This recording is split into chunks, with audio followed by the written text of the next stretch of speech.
कहानियाँ सुनना किसे पसंद नहीं, तो चलिए बिना किसी देर के चलते हैं आज की कहानी की तरफ। एक बार एक प्रेम में धोखा खाया व्यक्ति बुद्ध के सामने अपनी पीड़ा व्यक्त करता है। व्यक्ति रोते हुए बुद्ध से कहता है, हे बुद्ध, हम जिसे प्रेम करते हैं वो आखिर हमें धोखा क्यों देता है?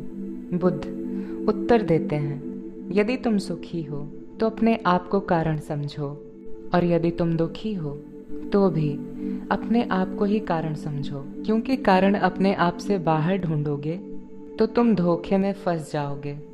तुम्हें कारण तो कहीं नहीं मिलेगा, लेकिन हाँ, तुम्हारा दुख जरूर बढ़ जाएगा। जिस व्यक्ति ने सभी कारणों को अपने भीतर देख लिया हो, वो मानो पूरे तरीके से ही अपने जीवन को जी सकता है, क्योंकि उसकी जिंदगी अब उसके हाथों में है।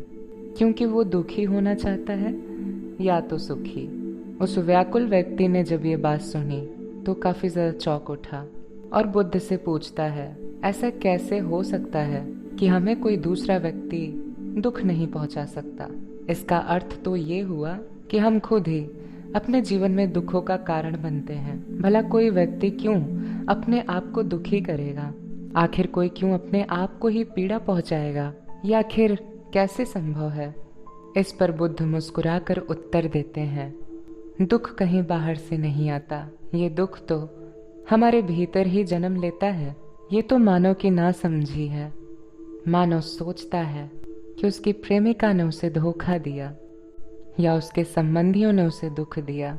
दुख तो एक ऐसा बीज है जिसे हम जानबूझ के स्वयं के भीतर बो देते हैं, और जब वो दुखों का बीज एक वृक्ष का आकार ले लेता है तो उसे देखकर हम स्वयं ही रोना शुरू कर देते हैं।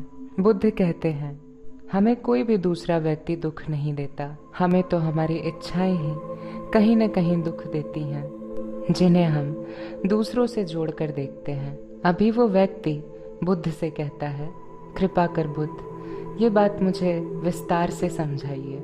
इस बात पर बुद्ध उत्तर देते हैं, हमारी गलत आकांक्षाएं हमारे दुखों का कारण बनती हैं। ये आकांक्षाएं हमारे भीतर जन्म लेती हैं और जिन्हें हम मानो स्वयं ही पैदा करते हैं।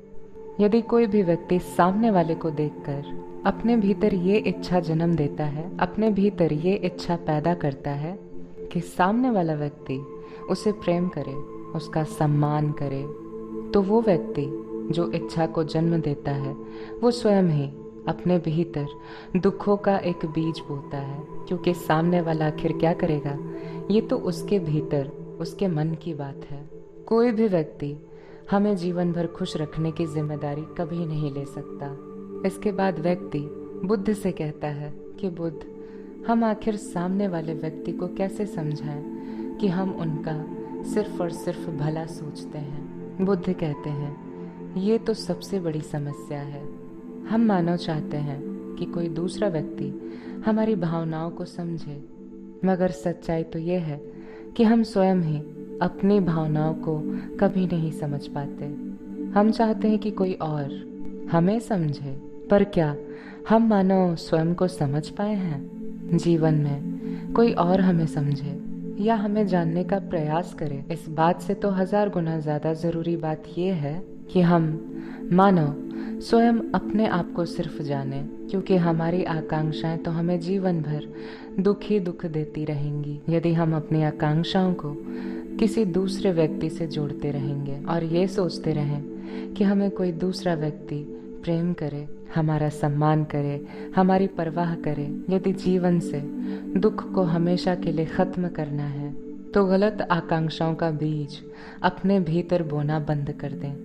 ये उम्मीद छोड़ दो कि यदि तुम किसी अंधेरे राह पर चल रहे हो तो कोई और आएगा और तुम्हें रोशनी के रास्ते पर लेके जाएगा।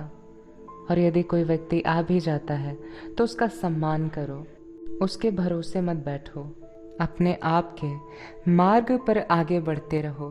व्यक्ति बुद्ध से कहता है, इसका मतलब हमारी सभी आकांक्षाएं हमारे दुखों का कारण है?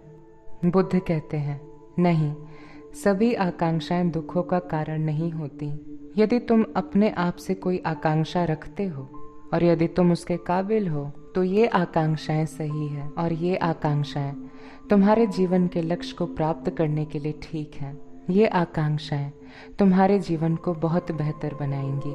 उदाहरण के लिए, यदि आपका व्यवहार खराब है और यदि तुम अपने व्यवहार को सुधारने की कोशिश करते हो, तो ये आकांक्षा तुम्हें आने वाले भविष्य में सुख देगी। हमारी आकांक्षाएं एक बीज की तरह होती है, जिन्हें हम जानबूझ के अपने भीतर बोते हैं, और भविष्य में जब वो बीज एक वृक्ष का रूप ले लेता है तो हम उनके फल खाते हैं। बुद्ध की शिक्षाएं इतनी ज़्यादा प्रभावी हैं कि आप इन्हें सिर्फ सुनने मात्र अपने जीवन में बदलाव महसूस कर सकते हैं। लॉर्ड बुद्धा ने ऐसे कई सारे सूत्र दिए हैं, और यदि इन सूत्रों की गहराई को समझ लिया जाए तो जीवन जीने का नज़रिया पूरे तरीके से बदल जाता है। सो दोस्तों, मेरी इन वीडियो को बनाने की सिर्फ इतनी इंटेंशन है कि आप अपनी लाइफ में पॉजिटिव हो सकें, हैप्पी रह सकें। आज के वक्त में हमारे पेरेंट्स, हमारे फैमिली के मेंबर भी अपने बच्चों और अपने आसपास रह रहे लोगों के ऊपर बिल्कुल ध्यान नहीं देते। हम किन कठिन परिस्थितियों से गुजर रहे हैं, कौन सी परेशानियां हमारे मन को खाए जा रही हैं, इसके बारे में हम कभी अपनी फैमिली के साथ बैठकर डिस्कस ही नहीं करते। सो फ्रेंड्स, इसीलिए मैंने आप सब के लिए ये एक रास्ता चुना, ताकि मैं कहानियों को सुनाकर आपको पॉजिटिव एनर्जी देकर स्ट्रांग बना सकूं। Thank you so much for watching this video. अगली वीडियो में हम आपसे मिलते हैं। तब तक के लिए अपना ध्यान रखिए। Take care. Tata, bye bye.